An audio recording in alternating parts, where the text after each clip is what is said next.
Hello, everybody. Sunday Adelaja here. Glad to welcome all of you back today to another program from Kyiv, Ukraine. We are talking today about, we're in the program of Kingdom Fruits. So we are going to be examining Kingdom Fruits today. Kingdom Fruits is a program that we use to talk to people who have been blessed on this platform, whose lives have changed, and who can testify to the fact that something tangible has taken place in their lives. Today, I'm going to be talking to a brother of ours originally from Cameroon, but he's based in the UK right now. So please go ahead and call your friends and family. Go invite your friends, family members, and share. Go tag your friends and family, and we'll be ready and be happy to bring them on. So I want to introduce you to Brother Rexon. Rex. Hello, Rexon. Hello, Pastor. How are you doing today? I'm doing very fine, Pastor. Yeah, well, I heard that since you are based in the UK, so UK might be your second adopted home. Yes, Pastor. Well, if that is the case, I heard that England is doing well in the World Cup. Can I congratulate you with their victory today? Yes. They had victory over who? Over Sweden? Over Sweden. Sweden, yes. So strange. You are going to have a big party over there in London and in England today. Yes, Pastor. But yes, go ahead. For me personally, it's an emotional experience because I lived in Sweden before coming to the UK. Oh. Yes, and Sweden is a country, when you leave Africa, the first country you come to, the way they receive you and they treat you there, it becomes like, it's more emotionally connected to me because that was the first country I came to in Europe. And I had a very good experience, extremely good experience living there. So that's why I did my master's degree. I lived there, and that's why I got the opportunity to come to the UK to study for my PhD. Amazing. So you studied in Sweden as well? Yes, I did my master's degree in Gothenburg University in Sweden. Then I came to the UK. They gave me a very good offer to come there to Sweden to study tuition free, and they were supporting us in school. So I got my master's degree there and moved to the UK to do my PhD. But so, I personally find UK to be more, what do you call it? Is it more, I find UK to be easier to live in than Sweden, personally. Yes, Pastor. For an African, UK is by far open. And that's what I tell my students in school, that it's a country that if you work hard, you can access opportunities far better than any part of Europe. That is what I think. Yes, that's what I've experienced also, because I've worked in the UK in banking for 10 years before moving back into academia after my PhD. So it's a place that at least I know that if you work hard, they don't, unlike other countries in Europe, which is a little bit difficult to break through. But it doesn't matter how good you study in Sweden. I'm not sure you could get to work in the bank like that. Exactly, Pastor. It was our experience. But following your teachings also, I could relate some of my friends who acted in ways like they might have got your kind of inspiration. When they came to Sweden, they never really thought like that. So they fought and break through the systems. So I still believe that despite the challenges, if you know God and you really believe in God, and you've learned the type of things you teach about, you can still break through the Swedish system. But fundamentally, it's difficult compared to the UK on average. Yes, the UK is, it's more tolerant, it's more open. Pastor. Yes. And is they are more understanding. Yes, Pastor. I find Sweden to be more rigid. Yes, Pastor. And to be a monoculture. Yes. Immigrants don't really have access to opportunities there like in the UK. Yes, and also, what do you think about their discipline? I think Swedish people are too demanding on discipline than UK. Yes, very organized. Very too organized. I think their own Organized. being organized is too much also. Yes. When if the boss is supposed to come at 1 o'clock, come at 1 o'clock, not 1 minute late or 1 minute early. Yes. But in Everything is UK, people could still understand a little bit. yes, yes. You know. So you have had the best of all these countries in Europe. Yes, Pastor. In my case, I have had also good experience in all these countries. I've not lived there for like you, like for many years, but I've stayed many times in Sweden. I've visited Yes. Sweden many times, stayed there many times. And also there are two, for a Nigerian, I don't know, maybe it's the same thing for you as a Cameroonian, but for a Nigerian, Sweden can give you depression. Yes, Pastor. One of my Cameroonian friends, one sister, she told me that she said she had a house there, but she moved to the UK and left the house. And left the house. Yes, so she said to us that country can cause depression. You see that I understand that at these countries now. Yes, Pastor. Yeah. Okay, before we let me start with this. How did you even get in touch with the platform, with DSA platform? Okay, Pastor, it was a very strange experience. I have fellowship in born again churches for a very long time. Okay. And a sister of mine that I love so much. So I have heard about you more than a decade ago, but I've not really got to learn about your life. Yeah. But I've heard about you from the media and stuff like that. So, but this sister kept sharing a lot of information about you. And I know before, she used to share information about another man of God in the church that we were fellowshipping at. So when I started sharing about a year ago, I never really took notice. But when I left the church, one day she shared something that I cannot really remember, but it was an interesting topic that I felt like it was against what we used to be taught before. So I said, okay, since sister is a Cameroonian of Francophone region, I don't want to mention her name, but she's always on this platform. I thought to myself that since that sister is always sharing this information about this man of God, and I believe in her because I know her personally. I know she's a reasonable girl who understands the work of God. She's saying this, and the subject seems to be different from what I used to believe. Maybe there's something she have learned that I don't know, so let me just watch it. That was in January this year. So the sister has been sharing this all the time about this particular man, and the subject of the topic seems kind of controversial or different from what I used to believe in before. I said, let me watch it. I think it was something to do about love. Yeah, but it wasn't in the context in which we've been taught before. That was supposed to be around January, if I'm not mistaken. So I said, let me just watch it and see what the man of God is really talking about. I said, I know this guy is a good guy. I believe in him, but I've never really had time to study his life. I've studied about too many other people that I know you also from looking at your pictures. You've been very close to like Miles Monroe and the rest. But I've never really had a chance to study your own ministry. So, and since you were sharing all those messages, I said to myself that, no, let me try to watch what this man is talking about today. And because the subject itself was kind of contradicting what I had believed before.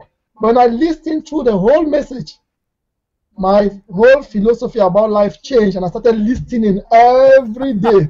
I sometimes miss some of the streaming because I work in London and I live in Reading, and I teach up to 6 p.m. most days. So those are the days that I normally miss. But when I'm home, I listen. And during that period, I was on holiday, you know. So I had a chance to listen almost every day for like 1 month. That's when I learned a lot. And I started calling my sisters also, telling them, watch this, watch that. Luckily, one of them in Germany was always watching you also. So I started quoting out people in our communities that think like you when we were young, but they weren't behaving like you from a gospel point of view, just like their nature, you know. I said, look at this person who used to be very kind to us. This is what the man of God is saying. This is how we are supposed to behave in community, you know. So that's how I came to know you and started following you and started reading a lot about you, started trying to access most of your videos, not the books, but most of your videos online on my own. If I missed a streaming, I might, even if it's 12 midnight, I might go back to the one that is you will share, that was maybe taken before, done before, and I might listen through all through. So that's how I came to know you. Was through another sister that we fellowship in another church before. I don't want to mention the name of the church because I don't want to sound like I'm criticizing them. We were members of that church for many years, and I know she was very committed to the church. So I called her after watching it for a few times. I call her, I tell her, sister, you've really helped me with this message. And I said to her that, strangely, Pastor, when I try to help other people, they tend to attack me. She said something very interesting. She said something very interesting to me. She said to me that, brother, don't worry, I was like them, but their time will come when they will be touched and they will listen and they will believe in the truth we are trying to share with them. Just keep sharing on Facebook. It doesn't really matter if they accept or they attack you, or just share. That I suffer from the same faith. I believe all these wrong things. When someone to connected me to this man of God, and I learned a lot from him, and that's how I changed my views. So I still communicate with those brothers and sisters, but I don't share a lot with them because they will tend to take it like I'm attacking their man of God, or I'm attacking who they are. And this church that you are talking about, is it a church that is from Nigeria or from Cameroon? Popular man of God from Nigeria. Okay. We Cameroonians, we just copy everything from Nigeria, whether it is Christ Embassy, whether it is Oyedepo. You go there, you see all the big churches. We just copy what they are doing and just implement it. You know, there's a lot of things I'll tell you as the interview goes on, because I know you go through different subjects, but that's how it is in Cameroon. The things you talk about, the same things happening in Cameroon, but the way it's spread to Cameroon is it goes to the English part, to the French part. So the deception comes from Nigeria, it connects to Cameroon to the English part. So they take it, because we, the English part of English-speaking Cameroonians, we are more cultural like Nigerians. That's just the truth. Yes. You know, we are just cultural like Nigerians in every aspect of our lifestyle and culture and things like that. So it's easier for us to switch to Nigeria, spend a few months there, come back with some fake qualifications and call ourselves men of God. Meanwhile, all we've done is just to copy, not the good preachers, but the ones that can help us to deceive people, their idea, their way of life, and set up churches in Cameroon and deceive people. You know, so that's how things are in Cameroon. So they are predominantly Nigerian churches, and the truth is, we love Nigerians. Fundamentally, it's not like we believe in them, we trust them, because there are lots of good Nigerians that we know more than the ones that deceive people. So it's easier for them, because of the way they are good to us, it's easier for them to fall into any deception coming from the wrong side. You know, so when we go abroad, we easily socialize with them, we easily marry them, we easily believe in them. So because of that, it's easier for someone who is fake to manipulate us. You know, so that's how I came in touch with your ministry. You are from the English-speaking part of Cameroon. Yes, Pastor. Tell me, what is it about these English-speaking Cameroonians? I don't know, maybe it's the same way in Cameroon or not, but outside of Cameroon, in America, in England, in Europe, the English-speaking part of Cameroon, they are very brilliant. A lot of them are hardworking and very good students, very brilliant. Why that? I know maybe all Cameroonians are like that, but I don't know why I come across more English speakers who are education, in the area of education, very good and very, very hardworking. And I mean, some of the best, they compete with the best. Those who are in high education level and people who are in the academia who are very educated, very, very good guys, on top, everywhere. What is that about? Pastor, I don't know how to put it across, but you know, we originally were part of Nigeria. Yes. They were part of Cameroon, so we had our background from Eastern Nigeria, mostly around people from Enugu, Calabar. Yes. So they trained us a lot, they trained our parents, because the French side, they deprived us of a lot of opportunities. So when we had independence and because of problems we had with the Igbo people, we joined the French side. We still had that motivation coming from the Nigerian side. So they've helped us a lot in guiding us. So because Nigeria is so much advanced, so we took advantage of that opportunity also. That cultural connection to Nigeria to educate ourselves more. But besides that, because you know, when you are oppressed, they tend to fight on their own. Okay. So we've had issues in that middle part, even when we're part of Nigeria, not with the Nigerian government as per se, but mostly with a particular tribe, the Igbo tribe, which you know of. Yes. And that was much more an economic problem, Yes. because they were dominating us, and we had to fight and connect with other tribes around the eastern Nigeria to educate ourselves and access opportunities. So when we joined the French part, the same problem. They never allow us to go to school, to have universities. So we had to go to Nigeria, Ghana, and Sierra Leone to study. So that has been our history. So we've always known how to fight and struggle. So when we come abroad, we carry that culture in us, that mentality, that mindset to fight our way out. You know, that's why we always try to go to school, and also not just that, help people back home.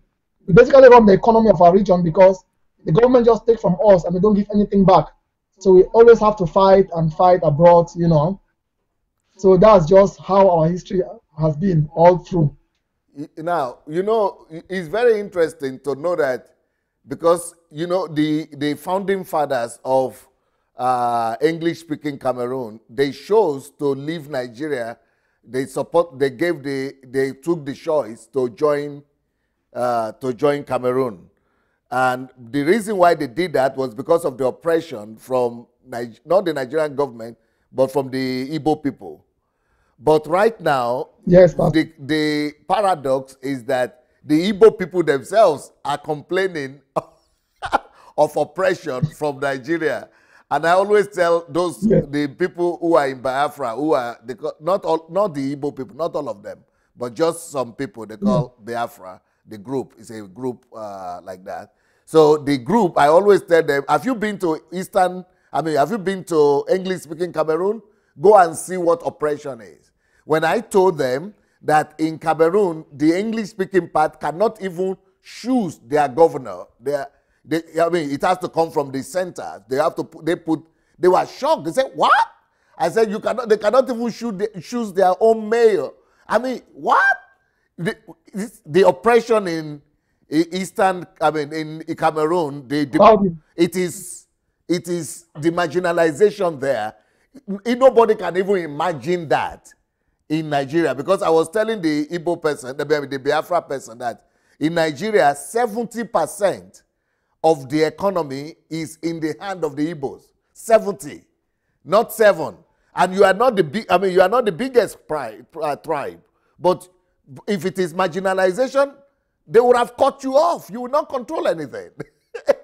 But if you are controlling 70% and you are talking about marginalization, so when will marginalization will not be there? When you control 100? But as I go to Cameroon and see, you know, it's totally the opposite. I mean, the people, you know, I don't know. I think it's not the people as well. But in Cameroon, it's not the people that might be oppressing, but I think it's the government. It's the opposite.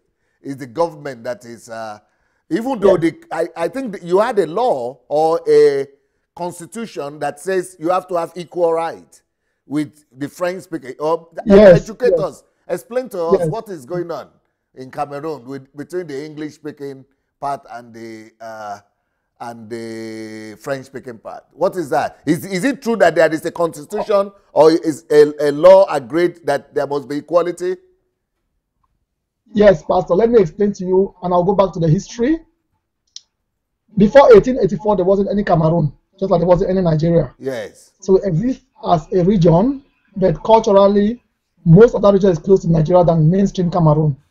There are some tribes, like some parts of the northwest that they call them Grasfi, that are close to the Bamileke in French Cameroon, and also in the coastal region there are the Bakweri that are close to Douala.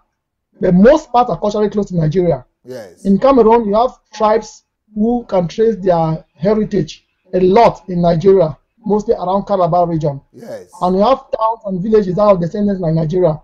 And we have like Efik people, Ebiobio, yes, Ejagam. Yes. They are more in Nigeria, but they also have villages based in Cameroon. Okay. I haven't counted. Those are parts that I know of because it's in the coastal period where I grew up. There are lots of tribes that transcends the border that have significant population in Cameroon. In Cameroon, you think they are a majority, but the truth is they are more in Nigeria than, for example, those are mainstream Nigerian tribes. But they have regions in Cameroon where it's like their own heritage, their own villages. Okay. You know, close inside the border, like villages where that's where they come from. You know, Then when we go to the upper part where my mom come from, an area, a Bayangi area. Most villages are another area that are culturally close to Calabar people in Nigeria. Then there's the Akwaya people who are the same. Then when we go to the northwest province, which is another province, there are lots of villages where the people are culturally close to Nigeria. So the point I'm trying to bring this is to just let you know that in our Calabar area, Edo, I mean we call them Akwa Ibo area, Ibom and Calabar area. I even have people on the platform who use the same name. I have somebody who is Ernest Ebong, who is a Nigerian, and I have another Ernest Ebong who is from Cameroon. The same name. Exactly. The same name. Yes. Many people like that. So like Abo, Eno, Abo Sanganya, there's a lot of names that transcend the border. We know a lot about it, especially when we come to Europe.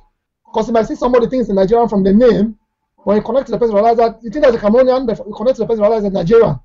So a Nigerian can still look at your name, you're a Nigerian. When he speaks to you, realize that you're Cameroonian. Wow. So we have that long history. But what happened is, when the Germans were defeated in Cameroon, yes, and they split the country into two, they gave part of the country to France, the German Cameroon, and part of it to Britain. Britain felt like it's much more reasonable for them to govern their part as part of Nigeria, because there wasn't much issues in terms of the culture, more differences, and besides, the part they took from Cameroon was a little bit smaller compared to what the French took. So they said, let's govern this part as part of Nigeria. So they just merged it together and govern it. So that was 1916 until 1961.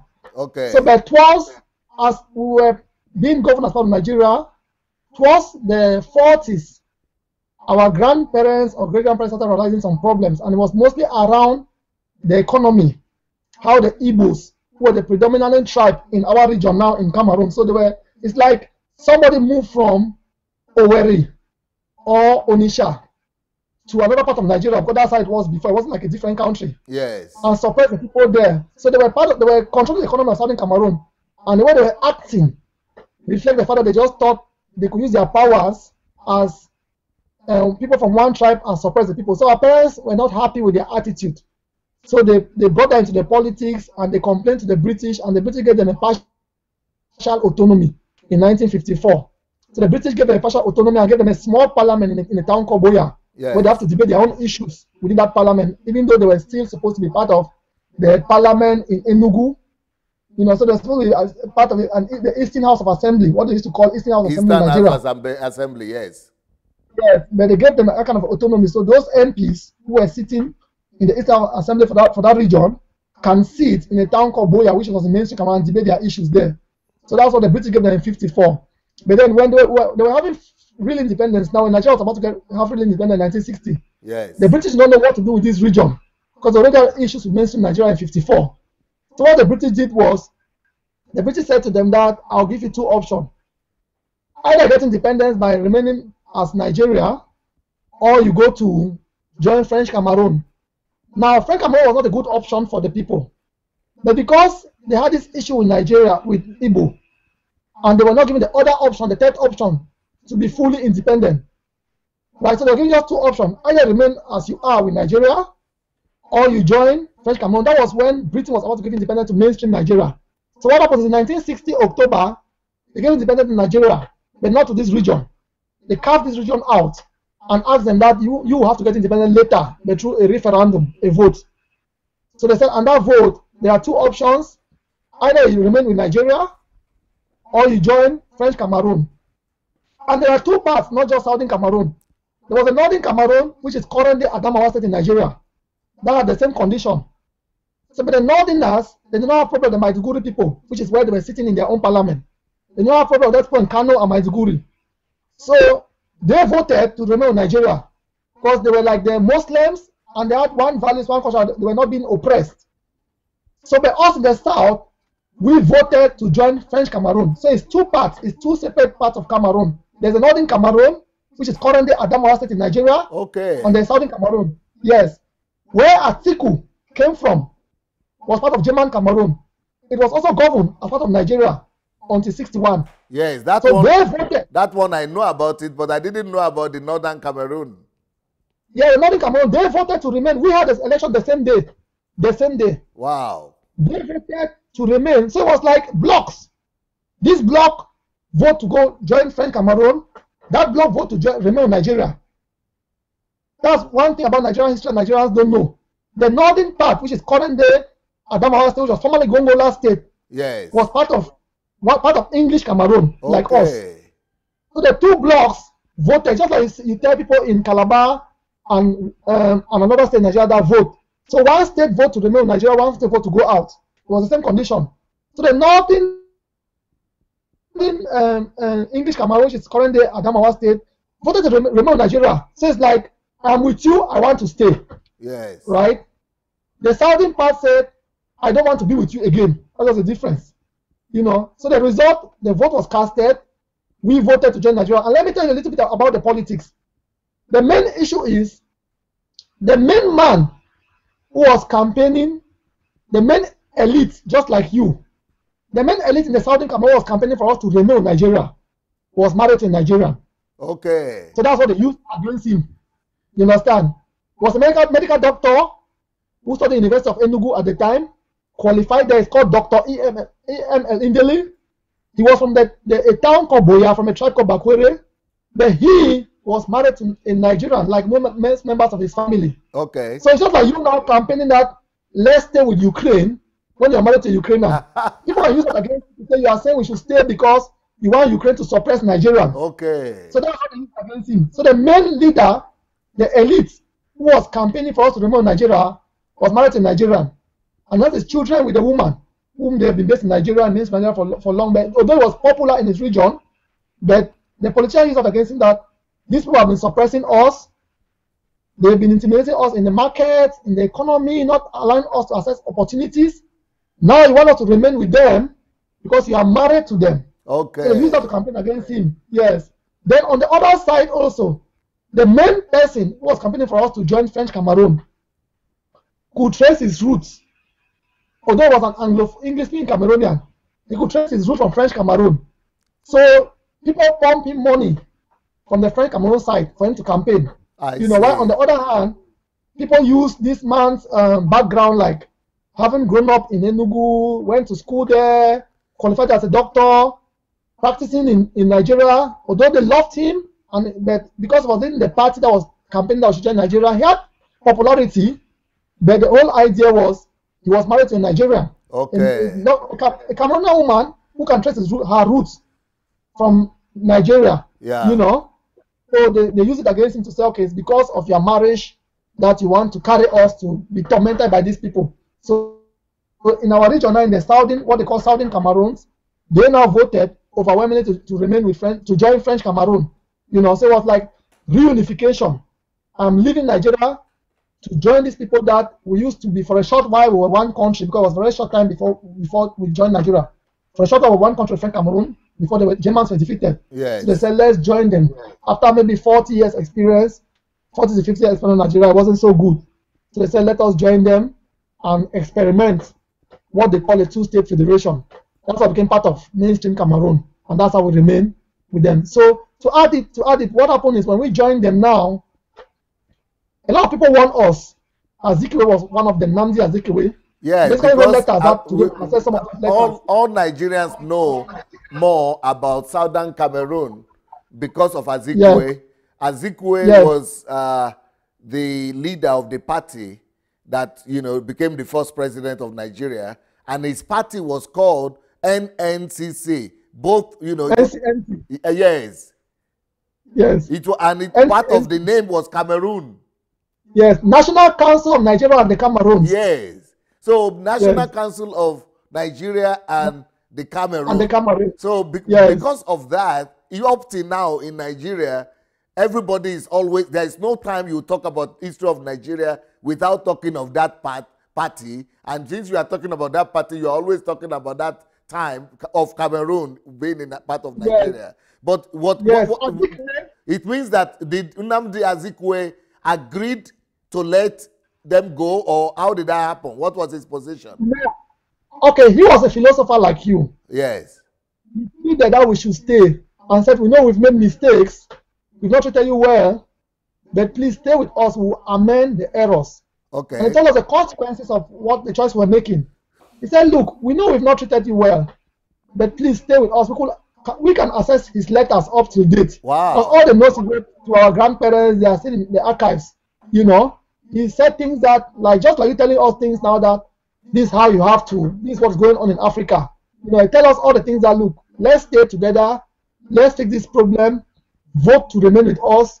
We are sorry for what happened. He wasn't him that was the problem. It was, to be honest, an economic issue with it's just like people who control the economy. The Yes. Igbos are the one who control. Not like they were bad, but at the time that was the way they were living in terms of relating with us. Just like intimidating us and tormenting us and making sure that our parents cannot access economic opportunities. We can't own business, we can't own shops, we can't actually have a lot of influence in the economy. So they are the ones fully in control. They dictate the prices of goods and services, how much they sell. So people were seeing all this and they were not happy. And they said, we are in one country. We are Nigerians. Why are you doing that to us? Yes. So that's what the people said. Is it because we came from the Cameroon side and joined you guys? Is that why you're behaving like that? So in 1954, they agitated and they revolted. The truth is that that kind of complaint was not just coming from the Cameroonian side, though. If you right now in Nigeria, we have this. We have the we call them river state, river state people. You know, they also were doing the same complaint against the Igbos. And we also have the Akwa Ibom people, the Calabar people. They were also having the same complaint against the Igbos. So it was later on that Nigeria also had to address that question. And the way they addressed it in Nigeria was that they created separate states. Okay. Yes, so the Igbo states now are different from the Rivers state and from Calabar state. So that problem was addressed. Even though there are a lot of Igbos now who are living in Akwa Ibom, Calabar, and Rivers, but they know that they are minority there. They are just, you know, but they are okay now. No, those kind of complaints are no more there anymore. Yes, even now, they control our economy, but it's not like before. Yes, yes. They are our brothers. They still live there like Cameroonians. Lots of them in their millions, not like 1 million, 2 million. Lots of them still live there as part of Cameroon. You know, even now they are still there. They have been there for many generations. When they got independence, not all of them went back to Nigeria. Yes. A senior majority remain in Cameroon as in Europe. But you know, that's why it's common to see names like Eze, Uche, Chinedu. You know, so they are still there controlling everything. They are not. There's not like before where they had political and economic power. Yeah. You know, have political and economic power. You can put it in the laws. They can also act with impunity. You know, so when they go to police, maybe they can control the police, and the police will maybe favor them. So that's the kind of powers they had before, but they don't have it now. Now they just do their business, sell their goods, you know, distribute things. They make money. They still control a huge chunk of the economy. It's not like they can dictate price on people without people being able to retaliate against them. But before, what was happening, what we heard from our parents was that they can price something 10 naira or 20 kobo. Just have to pay. You cannot tell them that. You cannot even go to the next person to buy if you don't like the price. As long as you ask for a good, they'll tell you the price. You must pay. You know, if you don't pay, they can bully you and beat you up. So that's how it was in the market at the time. You know. Yeah, I was even being told I was having a discussion last month with somebody from Rivers, from Nigeria, who is from Rivers State. This is not now, but this was the time when it was one region, Eastern region. And they were saying, he was telling me that his parents, all their houses that they were buying in their own place, they couldn't put the name in their own Rivers people. They have to use an Igbo name or Igbo person to register the land, the house, so that because the Igbos were ruling the whole region. So they couldn't get anything if they were going to use. So it's just to confirm what you are saying. Yes, Pastor. Yeah. Yes. So that's how. So when we voted to join French Cameroon, the northern part voted to remain with Nigeria. So in 61, 11 February, Nigeria got independence 1st October 1960. So Yes. Britain said you have a referendum to decide if you want to remain Nigeria or you join French Cameroon. So on 11 February 1961, we and the northern part voted. The northern part, which is currently Adamawa State, Nigeria, they voted to remain with Nigeria, while the southern part, which is where I come from, which is currently English-speaking Cameroon, they voted to leave Nigeria and join French Cameroon. But the problem was, when they voted in 11 February 1961, the British just left with the Nigerian administration, and the French just came in and just started changing everything. So it's like, I signed an agreement with you on how we're going to join together. Because I'm about to join, the person who is supposed to protect me, which was the British and the Nigerians, they just pack out. So they pack the administration out. Like all their police forces, the people who are supposed to act like the military, they had the mobile wing, not a military at the time, a mobile wing, because they were the police force acting as the military. Yes. It was like a Nigerian kind of force. So they were the ones who normally will protect people, fight if there's a war or things like that. So the mobile wing and the police, which was Nigerian police at the time, they just left after that vote. They packed everything out. All they left behind was their offices, a little bit of the administration, and the caterpillars, like the public works department. If you have the caterpillars, so they just packed their things and left. The ones that remain were mostly businessmen who want to protect their assets. Yes. They're just in public service, just packed and went to Nigeria. And the British too started concentrating on Nigeria, and because the British were about to leave, what they did is like they packed their things either going back to Britain or they had economic interest, concentrate on mainstream Nigeria, which was Calabar. But the problem is from 54, they already sensed that there will be some issues. So some started leaving, started like not investing in that region because they thought that this one might secede from Nigeria. So from 54, when we had the mini autonomy, yes, they were not really concentrated on that region. So the people even in administration were already prepared to leave if we decide to leave Nigeria. So they were not investing in that region and they're not developing public infrastructure. But in 61, when we finally voted now to join Nigeria, they just packed their things out. So that created a vacuum. So the French just came in and occupy everything. The reason I'm explaining this is because can you tell us about the agreement? What was the condition okay, yes. like? Okay, the condition was that two-state federation, just exactly like Canada, right? You control a region, I control my region, but we are in one country. Equal rights. Canada, Quebec, and Ottawa in Canada. There's a French part, who was supposed to be their part, and the English part. Yes. With two separate governments. You control your economy, control your public service, control your own resources, while I control mine. Yes. Of course, there should be some contribution to the central government, right? There's supposed to be exclusively two-state federation of equal status. Yes. So I protect my institutions, which was the Nigerian institution, Nigerian left with us, you protect yours. So I build my educational system, build my healthcare, build my public infrastructure, my roads and hospitals, based on my own resources, and you build yours. But then, central level. So it was a two-state federation of equal status, English and French, exactly like Canada. That's a clear model. Like in Canada, like in Switzerland. Exactly. The clear example in Canada, because Canada is exactly two-state French and English. Yes. It was a two-state federation of equal status. Yes. So now we have our capital in the Boya, that when we left Nigeria, we had our parliament there, and they had their own capital in Yaoundé. So our governors sit in Boya, our prime minister sits in Boya, then they meet occasionally to discuss issues in Yaoundé or in Boya with the French side. Now the issue was, in terms of the overall country, the agreement was that if a French person is the president of the republic, the vice president must be the English. Okay. Who should be the prime minister of the English side. That was the agreement. Okay. So they started changing the constitution. They started changing in 1960, 63, 70, 72, and 84. That's what created the current problem. So in 72, the argument was that it's too expensive to run the two separate states. Let's merge into one and form what they call a unitary state. Okay. So they wipe out that federation now. Okay. So they build up a unitary state. But the problem is, at the time, our parents are not so enlightened to argue with them. It's just like if you tell me that, if I trust you and you tell me that, let's merge these assets together, I'll just believe you, you know.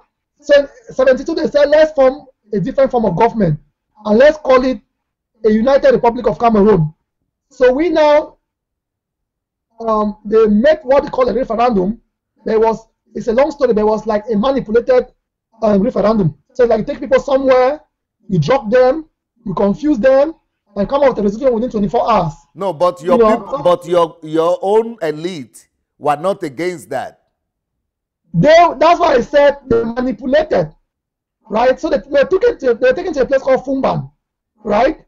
The ballot itself did not give them the option to vote anything. It's like saying that they use in the language yes and we, which means the same thing, yes and yes. So the two ballots they were posting were saying the same thing. One in French say yes, do I want to accept this? Yes. Do I want to accept this again? Yes, in French. So they voted something they did not even know of, not all of them. So they gave them a ballot that was some manipulation. We have the ballot paper up to today. No, because, like, yes, because the problem is, why should your political leaders even agree to do the ballot, to vote, to do referendum? Exactly. They shouldn't even, that question shouldn't even come out, it shouldn't even arise. Pastor, there wasn't actually any votes, but they prepared a ballot and they took it to a place called Fumban and they asked the people to deliberate. So the people said, give me your proposal, let me go and talk to my people, okay, and come back to you. Okay. So by the time they were about to leave, they made a declaration. And you know, when you're a majority, it was the majority at the time, people were afraid, you know, they couldn't speak up because they're going to be killed. Yes. So by the time they left the meeting to come and deliberate their own people, the French had already declared what they thought was the result of the referendum. You know, they said they voted to form a unitary state. So the people tried to revolt, but they couldn't get their voices and they sat quiet. That was 72. So in 84 now, the current president now, Paul Biya, came to power in 82. 84 now, he changed again. He called the Republic of Cameroon, which was their name when we joined them. When we joined them, they called it, before they got independence, they were called Republic of Cameroon. And we were called Republic of Southern Cameroon, which was part of Nigeria. Yes. Right? So it's like they reverted to their name, which according to us meant that we did not exist in the country. But before 84, what was the Cameroon being called? United Republic of Cameroon, based on the 72 meeting. Okay, what about before the 72? Federal Republic of Cameroon. Federal Republic of Cameroon. Okay. In French was République Fédérale du Cameroun. In English, Federal Republic of Cameroon. And that's what we agreed on. What about if Biya, this your president, Biya is going to die sooner or later. What about if another government comes and reverts the constitution back to where it was in the 50s, 60s, before the 70s? Would there be peace in English-speaking Cameroon? Pastor, that's the biggest controversy, because that would have been the best solution. But the problem is, you know, when you have intimidated people for so long, they tend to get very angry and they don't want to have anything to do with you. Just to let you know, what is happening now on the ground is that people don't want to have anything to do with French Cameroon. But originally, that's what they wanted. And that's what they were asking the UN and everybody to intervene and impose on the French government. They should go back to what they voted for and respect the terms of the union. But for example, the French president was just in Nigeria, Macron, and people believe that, Nigerians believed him, that he's more progressive and better, is a new generation of French leaders than the other ones, and that maybe it's possible to talk to this one. Do you think it would be a good idea to try to make the people of Southern Cameroon to try to negotiate with Macron? Maybe, or do you think the political elite in France itself or the establishment will not even allow him to do anything different? Pastor, Cameroon politics, like Central African politics, is too complicated. The people are being treated like slaves. And I think Macron is aware of all what's going on there. You know, when it comes to interest, it's a very complicated thing to know what will be the outcome. Macron knows what's going on there. I think Macron is in support of Paul Biya. No, he wasn't on support. Are you serious? Yes. You know, I think you are right. Because personally, I think you are right. But Nigeria public, they seem to believe him, his rhetoric. But when I was listening to him, I listened to most of his speeches. What I discovered is that he is more interested in stability. And he will probably support anybody who is for stability. What do you think? But what I think to know about Nigeria is that Nigeria is kind of a free country. Nigerians have fought for their independence and they've got it. No leader can come to Nigeria and talk to the people anyhow or try to manipulate them like they can do in other countries in Africa. Cameroon, Gabon, Congo, Central Republic, Chad, Equatorial Guinea, they are being governed very differently from places like Nigeria. They are still being governed like slave territories, where the people are not free, they don't control the economy. If people like Dangote could even approach this country and succeed in business, they need help from other black leaders, you know. So Cameroon is not really a free country like Nigeria. So Macron could not come to Nigeria and talk to Nigerians anyhow. Okay. Politically, that's impossible. Okay. He will respect them, he will speak with them with some dignity, but with Cameroon, he will still talk with some authority because they still have full control of the people there and they are still enslaving them. Politically, Nigeria is very, very free. Economically, Nigeria is free. If there's any trouble going on in Nigeria, it's being caused by Nigerians, not by foreigners. Yes. But the Central African nations is still under the control of France. Just like Ivory Coast. Exactly, just like Ivory Coast and Guinea Republic, you know, still under the full influence of France. So Macron cannot come to Nigeria in such a free country with free people who can dictate the way they want their country to run and start talking anyhow. He knows he cannot do that in Ghana, he cannot do that in Nigeria, he cannot do that in South Africa, he can do that in Cameroon. So he can ignore Cameroon, even pretend like they know what is going on there. I think you are correct because I listen. Macron went to one African country. What country was it? He had gone to one French country before. Ivory Coast. Ivory Coast, right? Yes. The way he was speaking there is totally different from the way he was speaking in Nigeria. Yes, he can't speak to Nigerians. In Ivory Coast, he was speaking as a president. But in Nigeria, he was speaking like a visitor. Yes. He can't speak to in Cameroon. They are just basically in control. They dictate how the economy should be run, and the economy is organized. You know, when we read from people like you, listening to you, sometimes we understand how things are being done. The way the whole economy in that region is organized to industrialize France, not the country. So it's built around France's own interests, not the local people's interests. Wow. So there are no industries, no factories, you know. You cannot build a factory even if you have the resources or the money to do it or the ideas because everything has to go to France. Okay, so, for example, now in Cameroon, in the English-speaking Cameroon, it is now everybody is hearing about the problem there. You need to make your volume low a little bit. Your volume. My volume? Yeah, lower. My own? Okay. So it is now everybody is hearing about the problem in Cameroon with the English-speaking area. But when I was aware of this problem, let me tell you when. Maybe 15 years before now, 15 years ago. Because I was in the United Nations and I saw English-speaking leaders, Camerooners, older people who are based in America.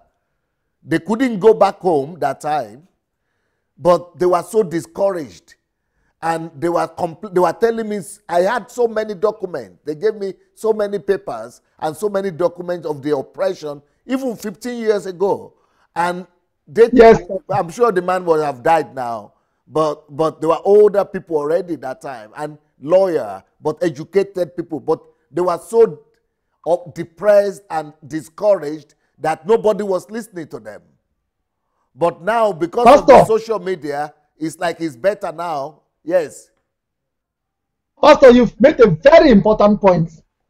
And as a Christian, I'm just so happy that you could make this point in this platform. Let me tell you something.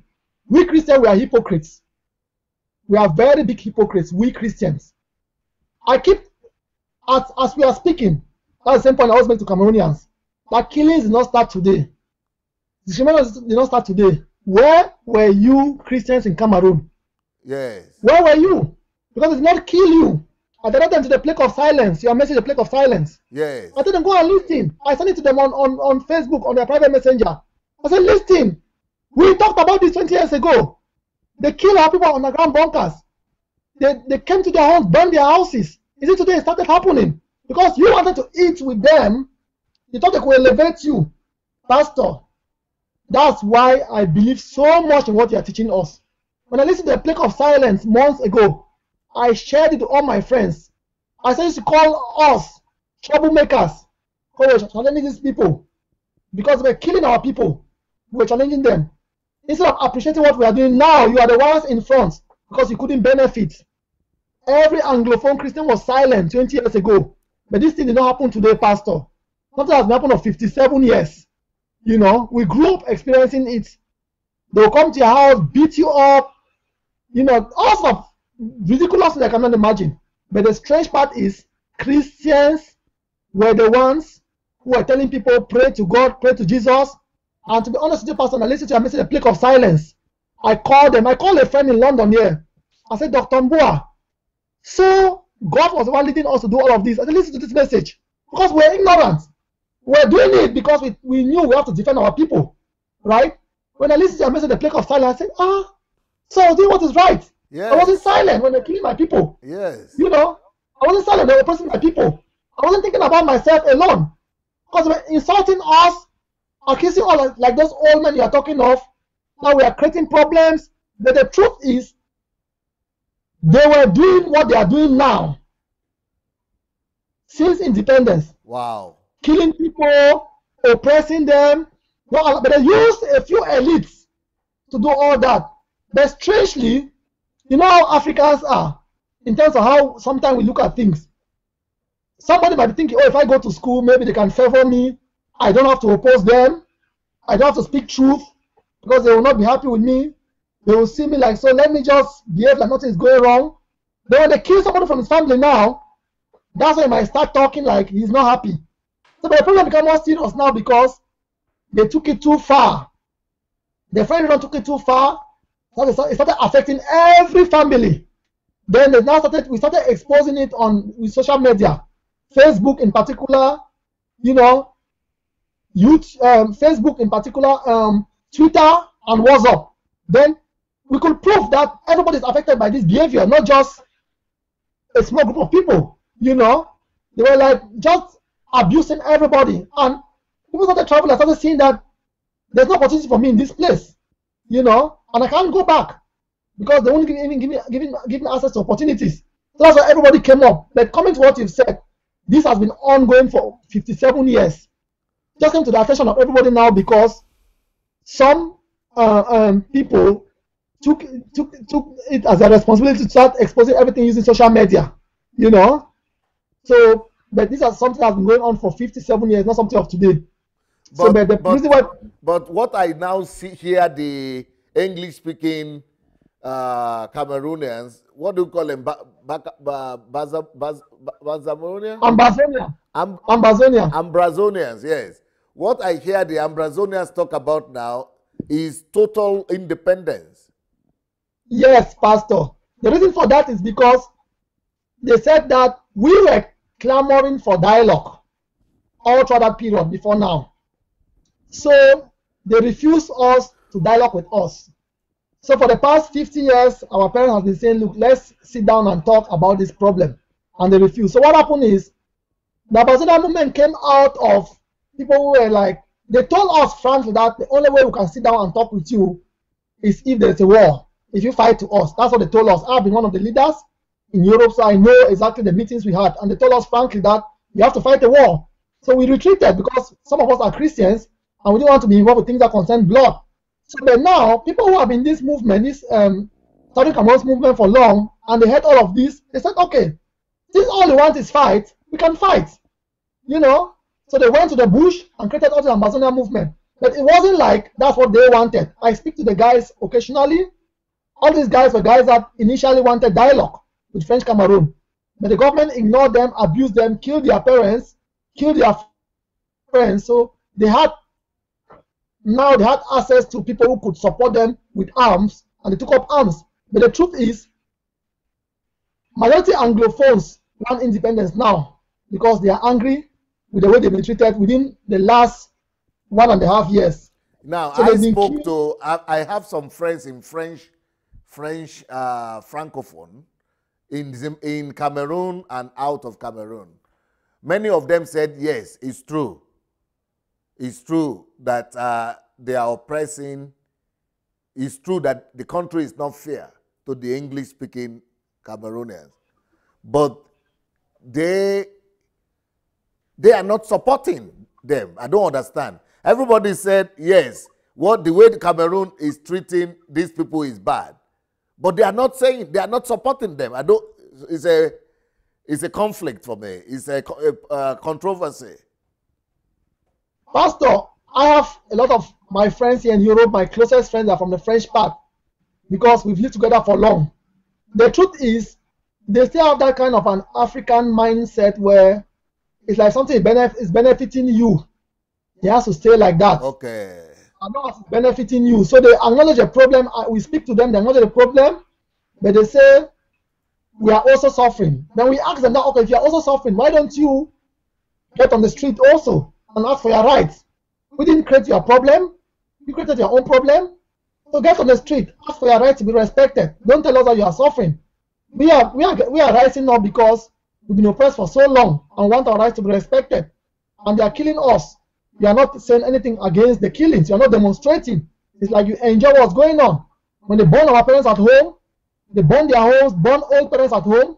We go out and demonstrate. The Francophone don't demonstrate. There's no record of them demonstrating any part of the world. Not just the one in Cameroon, even the one in France and Britain and all over. They don't demonstrate with us. They don't tell the world that this is wrong. They sit quiet. They're happy with the situation because it benefits them. So it's normal to an extent for them. But as far as we are concerned, it's our people who are dying. It's our houses which is being burned. It's our parents and grandparents who are being killed at their homes, and some are being burnt live at their homes because they cannot run away. You know, so we have to protect them. So the truth is, they have been brainwashed. Some have to think that, okay, these people have to be their slaves or to be under them. But fundamentally, it's not like they are bad people. That's the way they have been trained to think, you know, that, okay, things are not fine for these people. That's fundamentally their perception. It doesn't mean they are bad people, but that's how they think generally. But the other French people, the French-speaking Cameroonian that I speak to, say that the English-speaking stands no chance. Ambrazonia, they don't have any chance because you are just like 10% or so. Pastor, we're like 20%. Okay, 20%. We're like 20%. And they said the population of the French speaker, there are too many, and you are not, you are not important, and you just don't stand any chance that they will kill all of you if you make any noise. Pastor, that's what they believe and that's what they are trying to do. But the truth is, there's a lot of distortion of the history of that region. First, we are not unimportant. We run the economy of that country, meaning most of the resources come from our region. And though they try to manipulate those figures, but we know that more than 65% of the economy comes from our region. That's where the resources come from, the petrol, the agricultural resources, everything comes from our region, not their region. Of course, they transfer all the money to use it to build their region. Everything comes from our region. So what the ambassadors are trying to do now is to distort the economy, to stop the flow of revenue to the region, which obviously will affect the economy. Now, as I speak to you, the country is bankrupt because of the war, and they're bankrupt because the ambassador guys, which are not one of them, have targeted the economy. They're trying to distort the economy, make sure that goods cannot flow, goods cannot be carried, raw material cannot be carried from this region to the French Cameroon. That has severely impacted the economy of the whole Cameroon in general.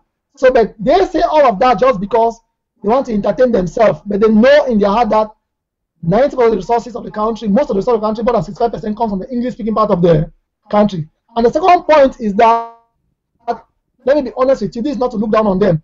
They are not hard workers by their very nature. Most labor resources from Cameroon comes from one region of the country called Northwest Province of Cameroon and the Western Province. So there's a Western Province, French Cameroon, and Northwest Province. Those are the people who really do the work. It's like the engine of the economy. They're the ones to work in the factories, build the roads, work in the plantations. So how many Francophones do actual work? Of course there are many, but what work do they do? How much contribution do they make in the economy? They're in top position, but what work, actual work do they do? They don't look into all that. Most labor resources is being provided by Anglophone Cameroonians. They're the ones to run the factories, run their own construction industries, run the plantations. They're the ones doing the actual work in all these places. So how would they think that if these people are not happy, they can run the country on their own? They can't. And it's proving itself now because they are having problems everywhere. They cannot finance even football. That is something that they normally used to, enjoy playing. They have to stop the league towards the end, like 2 or 3 matches towards the end. They cannot finance it again and have to stop it just of recent. They cannot finance the development of public infrastructure all over the country because of the problems that they are facing.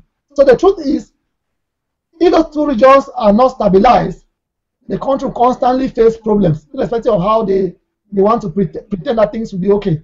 It can't. Okay, now I'm going to challenge you. I'm going to challenge you with another replica that is coming from another opposition view that is coming from English-speaking Cameroonian this time. Yes, Pastor. Okay, so I have this English-speaking Christian pastor, English-speaking Ambrazonian. No, he said it's not Ambrazonian, but he's from... Yes, Pastor. I'm not Ambrazonian. Yes, but he's from English-speaking Cameroon, but he said, I don't support Ambrazonians. I said, why? He said, because they are foolish. I said, why are they foolish? He said, all those people who are calling for independence, they are abroad. And because they are abroad, the people who are supporting them at home are foolish because they are the ones who get killed. And that, these people abroad, if they are really bold, they should come back and lead the revolution. But if they are abroad, that it will never support them. That is one. I have another opinion, but let me hear your answer from this one first. Okay, Pastor. It's just like you now trading us. Yes. Right? Yes. You're telling us about things that affect us back home in Africa. Yes. You don't live in Africa. Yes. Someone can just assume that you are dealing for ulterior motives. Okay. Right? Yes. The reason why these people are talking from abroad is because that's the only place that they are free to speak their minds. Yes. They go there, they fight there, but they don't go openly. There are evidence that all the leaders go there, they pass through Nigeria, they smuggle aside to Cameroon, and they fight like the guys. Right? But they don't live there.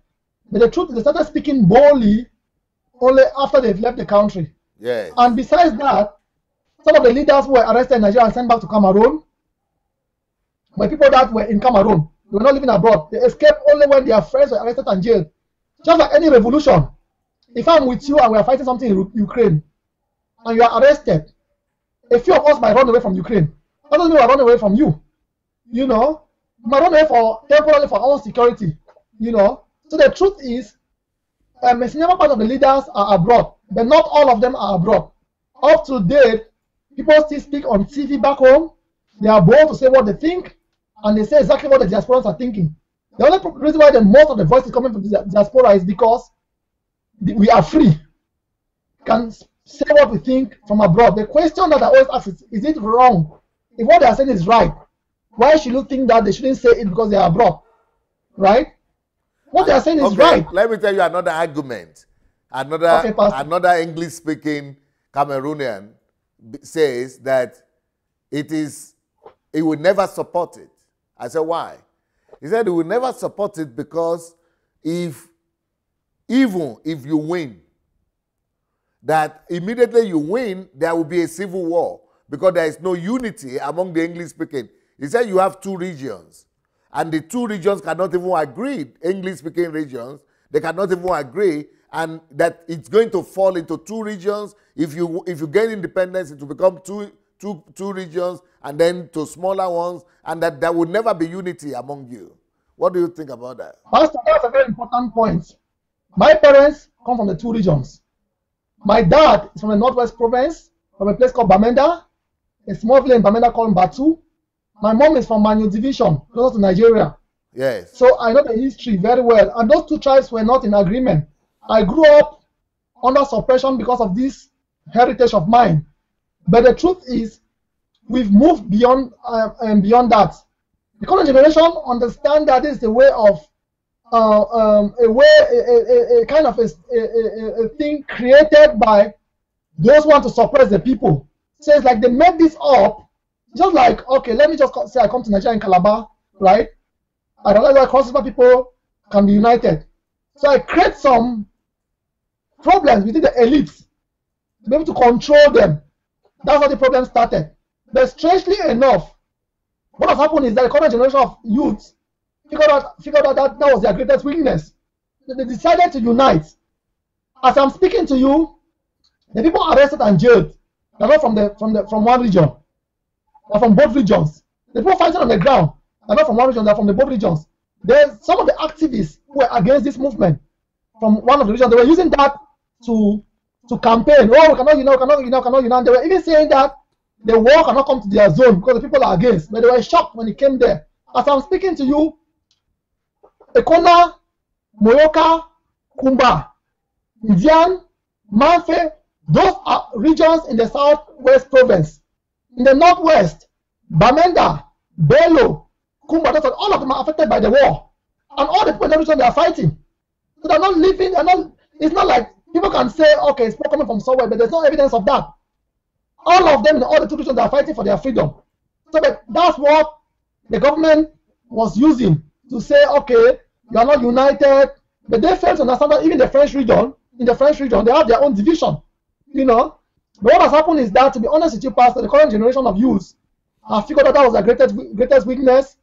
And what they did was like, decided to ignore that part and to say, look, come on, we are one people, we are suffering together, we have to fight together and form a government that protects our interests.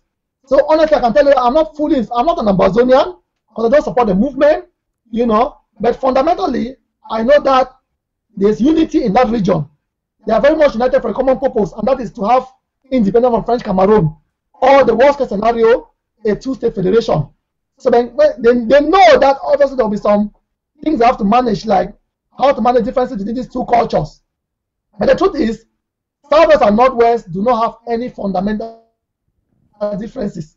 They are trying to create things around culture, to say one is coastal region, but Southwest is not totally coastal. The people in Manyu Division, where my mother comes from, they are not coastal people. They have nothing to do with people from Bakwere. They too don't agree in those regions. Even the Bakwere people themselves don't agree. So there's always going to be division. But this is what the politicians have exploited to say, this region cannot agree with this region over many years. But the youth have decided to unite and to destroy that myth. And that's what has made the revolution so successful. If there wasn't any unity, they wouldn't have been able to succeed in sustaining this revolution for so long. That's the truth, Pastor. Ask anybody who knows the truth, he will tell you this fact. They've been total unity with the revolutionary forces to fight the government in place. That's why all the regions are affected.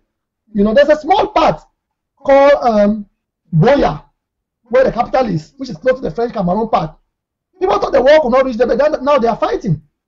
They are fighting there. I'm sorry. You need to. I think we need to reduce your volume again. Okay, Pastor. I think I had thought that I had called this program Kingdom Fruits. I'm going to ask my team to change the title now, because I think the whole time we are just going to talk about the problem of English-speaking Cameroon. Is that what we call it? English-speaking Cameroon? Southern Cameroon. Southern Cameroon. Okay, the problems of Southern Cameroons. Yes, problems Pastor. of Southern Cameroons we are discussing with Rexon. So, but tell me about this arrest. Is it arrest or kidnap? What really happened with the arrest of the leaders in Nigeria? Is it the Nigerian government? Is it true that the Nigerian government collaborated to give away the leaders of Southern Cameroon? Or what happened? Or is it a kidnap? Is it an arrest? What happened?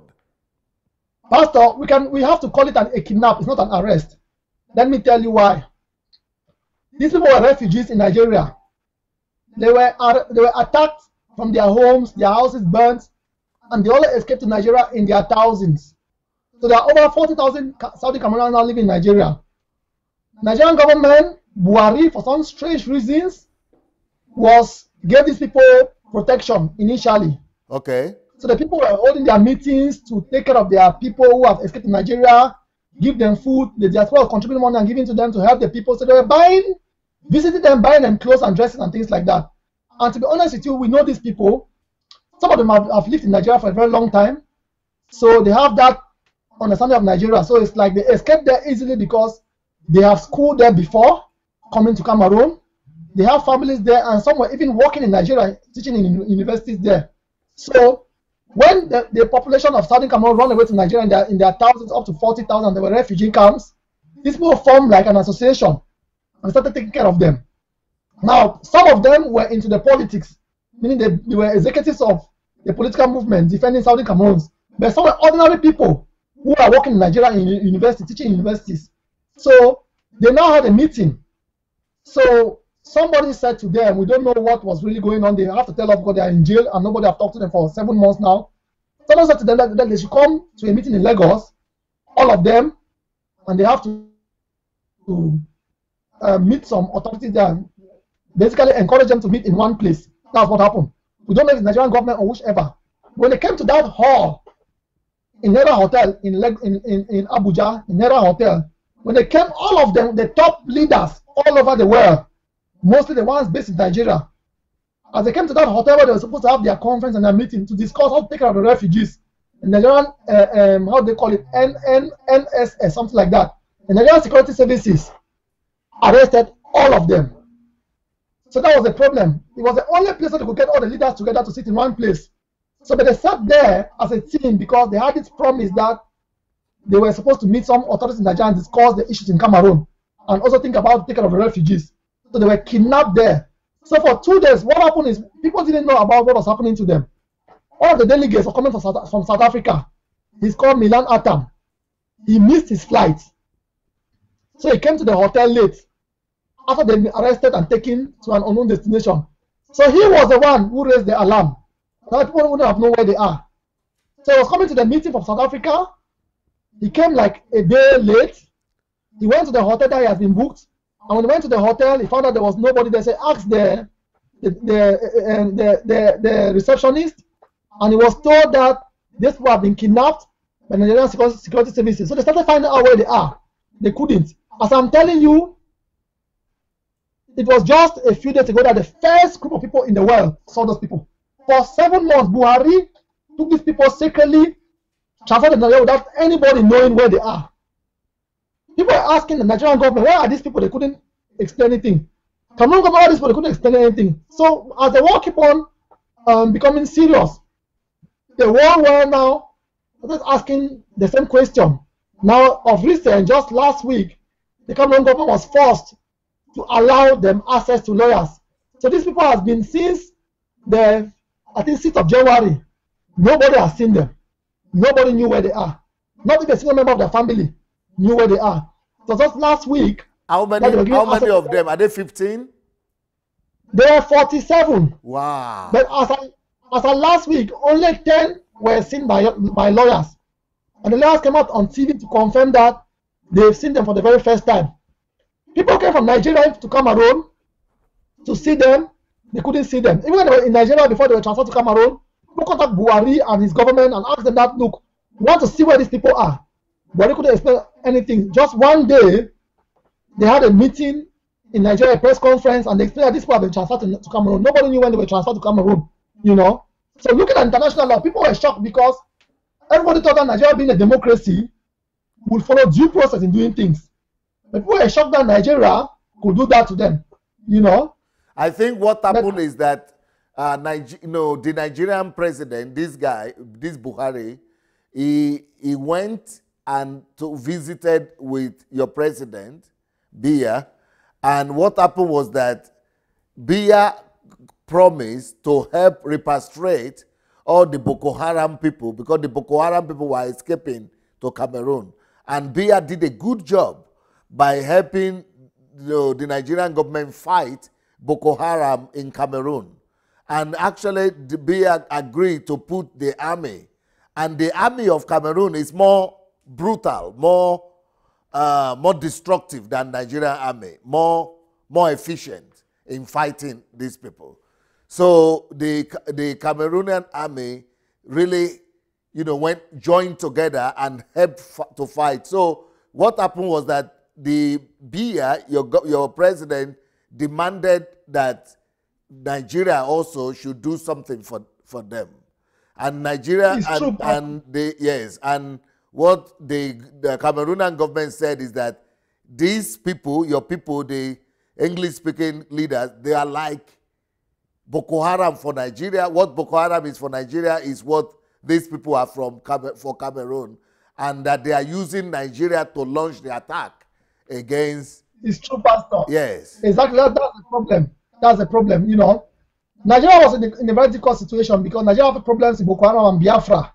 Yes. We knew that we thought Nigeria was with us, but that was a big mistake because although they can be with us, they couldn't openly because they have problems with the Biafra and Boko Haram. So they couldn't afford to support us openly, which was the case. But the problem is that the way Buhari acted embarrassed the whole world, and it made people to lose respect for Nigerians. Because they had thought that even if you want to arrest them, you will not deport them to Paul Biya, because it's like you are giving them to be killed, And the truth is, these people, they are not criminals. They are people like you, people that stand for justice. They are peaceful people who do not like arms. They are lawyers, bankers, academics, intellectuals teaching university in Nigeria. So they're not like criminals. They are people who have a normal private life that everyone knows of. They're Christians, people who fear God. Of course, they're trying to accuse them and manipulate them like they do with all of you prominent guys who are trying to fight for justice. But people know these people. They've been in Cameroon before, they've been in Nigeria before, they've worked in Nigeria. Some of them are academics in Nigeria, teaching university in Nigeria, in the north, in the south. They are normal people. Some are in America, teaching universities there. So they are people who have the heart of love like you have, who want justice. And they were all brought to this hotel to talk about the refugees. Of course, they had political interest, but it wasn't like they were people who have a history of intimidating people, bullying them, stealing government money. No, I can tell you honestly, Pastor, none of them have that history. There are other people who go about doing their job or their businesses, who have worked in other countries in the world and other multinational organizations. Most of them study abroad like all of us. They went back home. Most lived in Nigeria when they were young. Some were even living in Nigeria as we are speaking. Some had gone back to Cameroon to work and they were discriminated upon. They switched to Nigeria and they were welcome and given top positions there. So there are prominent elites within this region who actually have families and friends that people know them, and they come to the UK and America and visit friends and talk about the problem like some of the things you are talking about. So, but they were framed up and just arrested in a group. So that's why the war is going on now, because people believe in them, people trust them, and people want to die for them. The main leader called Sisiko Ayoktabe, he was teaching in American University in Atiku's University. That's what he was teaching for long. After he was kicked out of Cameroon, and he went to Nigeria and worked there for a very long time before moving back into academia. So, and all his executives were people who have lived in Nigeria for a very long time. So we know these people, and a lot of people know them, and they are not people with a bad heart. They are living ordinary lives with their families and their children. And to be honest with you, Pastor, just like some of the things you are doing, these are people who take care of orphans. They help people when they are suffering. People know them. They know their lifestyle. Not like Yambe, the lawyer, all the people, people know them. They know their lifestyle. Some of them went to law school in Nigeria, So there are people that we know who they are. They came back to Cameroon, work there when things didn't work out for them in Cameroon. When the trouble started, they went back to Nigeria because they are used to the terrain, So they were just picked up in one hotel. But the funny thing about the Nigerian government is that even though they picked them up and sent them to Cameroon, but they are not, Nigerian government is not persecuting there are other activists. There are other English Southern activists who are still in Nigeria. They don't persecute them. They are not touching them. Yes, Pastor, the reason for that is the ones who remain in Nigeria, they're not the leaders. None of the leaders are in Nigeria now. So if you arrest them, you'll be arresting by just ordinary people who are refugees there. All the leaders were arrested in that one single hotel and repatriated. 37 of them initially, 10 were arrested in a different place. 37 of them were arrested in that place and repatriated. Now the issue is, since then, Cameroonians have said they cannot form a base, any meeting in Nigeria. You know, they cannot sit in Nigeria and discuss. So they are moving almost to South Africa to discuss issues there. So when they have big meetings that they want to organize, they prefer to organize in South Africa than Nigeria, or in Canada sometimes, and America, most South Africa. So, but previously, the Nigeria was in their what they call Big Brother. So they felt like Nigeria understands their problem because of the history of the country and the relationship with Nigeria, and that's why they were actually going to Nigeria more to have their meetings there.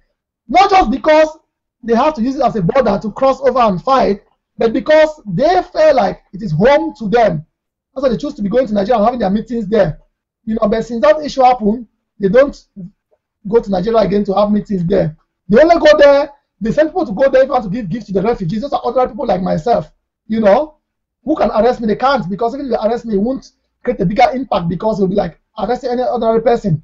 So the ringleaders themselves, they are in Norway, they are in America, and in Canada. When they want to have meetings, they have meetings in South Africa or somewhere in Canada or America, not in Nigeria again. But Nigeria used to be their base where they will agree. They have what they call the conclave.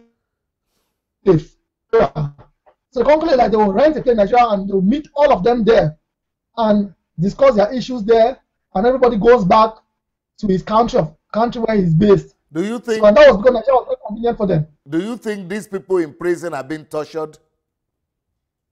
Pastor, a lawyer met them.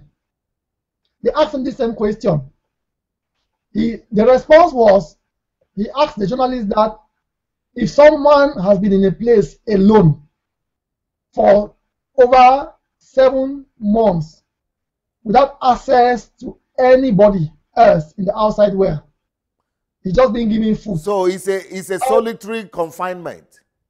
Exactly. So that's actually what happened to them. They have not been tortured, but they have been tortured emotionally.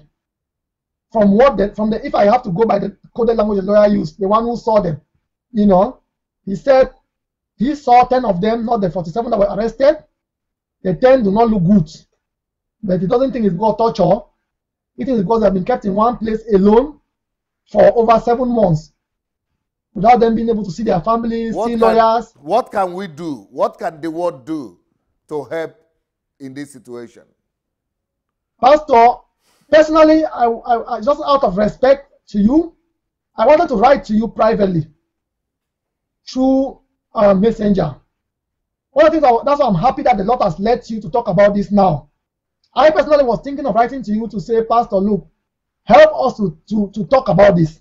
Let the world know what's going on. So something said to me that just wait. You don't have to approach, you don't have to dictate the subject to Pastor. That's what I did write to you initially. I said, if he gives you a platform to speak to him, don't start telling him what to say. That's the only reason why I did not write to you. We don't have anybody who is bold, who can talk for us. That is our biggest weakness. All the football stars from our region who can speak, well, they are afraid to speak. All the elites, they are afraid to speak. The ones who can speak, they are speaking, but they are so careful and their voices is not being heard. Pastor, if you want, if I collect videos, they are so graphic. I'm not sending any of them to you because it's so painful. They are burning people's homes. More than 80 villages have been totally burned. Like I can come to Ejebu, there where you are from, and I burn all the houses and go away. They burn more than 80 houses like that. And as they're burning those houses, all mothers, 80, 90, 70 have been burnt live at their homes. These are people's children. I haven't counted youths. These are people's parents that have been killed in their homes, burnt alive. I haven't counted youths that have been shot on the street. They are in their thousands and thousands, Pastor. The whole world is not, people are so surprised. that this kind of thing cannot be happening in this modern age. And all we can get as exposure is what we share in social media. The whole world is not talking about it. You know, BBC tried to make a documentary a few days ago where they put the information together, but even then, it wasn't so comprehensive or so detailed as it is. You know, so the biggest thing you can do for us is to make the world to know what's going on, Pastor. I personally, my spirit told me that don't dictate the subject to Pastor because it's not respectful, it's not right. Go to what he wants to talk to you about, talk about it, but afterwards, you can write to him politely and tell him what thing he can do for your people. But the biggest thing you can do for us is to help expose what's going on to the international community. Because for some reasons, they are not being fed to the right information. As I speak to you, more than 80 villages have been razed on the ground, completely burnt down. As I said to you, it's like coming to a Jebu, your village, and burning every home. Then, as I'm doing the burning, cripples are being burned at home. Yesterday, I was informed of one of them who was killed who was burned in his house alive in a place called Moyoka. All mothers. The first case was a woman called Mami Api. She was burned at home. They picked the arches. We saw the images, Pastor. I was shocked. That's what ignited the revolution. Because that was one of the early stages. A woman called Mami Api, and a more than 80-year-old blind woman, was burned alive at home. After her, lots and lots of people have been burned at home, Pastor. Pastor, what I'm telling you is God that is speaking. I'm telling you the truth. If any Francophone person tell you that I'm lying, ask him and I'll show him the evidence. You know, people have been burned in their homes. I haven't counted the youth that have been shot who are just maybe sitting at home, or so people don't live in many villages now. Apart from the villages that has been burnt, in many villages people don't live at home. They live in the forest. You know, as I'm speaking to you today, a village called Osim has been razed completely. In that village, it's close to Nigeria, close to the part of Nigeria. There was a popular general called General Tata from that village. So he has been living there on retirement. That's why the village has not been attacked. But shockingly, the government soldiers came there yesterday and today, and they attacked the whole village. They've arrested almost all the youths. You know, these are live things happening, Pastor. If you want the evidence, I'll send it to you privately through Facebook Messenger. I'll ask the guys who are in front. They can send you all the images, but it depends if you have the courage to look at them. But they are so horrible images, Pastor. You know, bones of people have been burned. How can people contact you? Pastor, I've sent you my email, and I'm also on Facebook. Yes, can you say your Facebook so that people can look for you on Facebook? It's Rex Tayong. Spell it. Rex is R for Romeo, E for Echo, and X for X-ray. Tayong is T for Tango, A for Alpha, Y for Yankee, O for Oscar, N for November, and G for Golf. That's my Facebook name. My full names are Rexon Nting. I am a lecturer in a university here, University of Wales. So, but in my Facebook, I use Rex Tayong, you know. So people can go and inbox you. Yes, Pastor. Thank you for, I think it's God who put this together, because I wanted to talk to you about kingdom fruits, but we ended up talking about Southern Cameroon.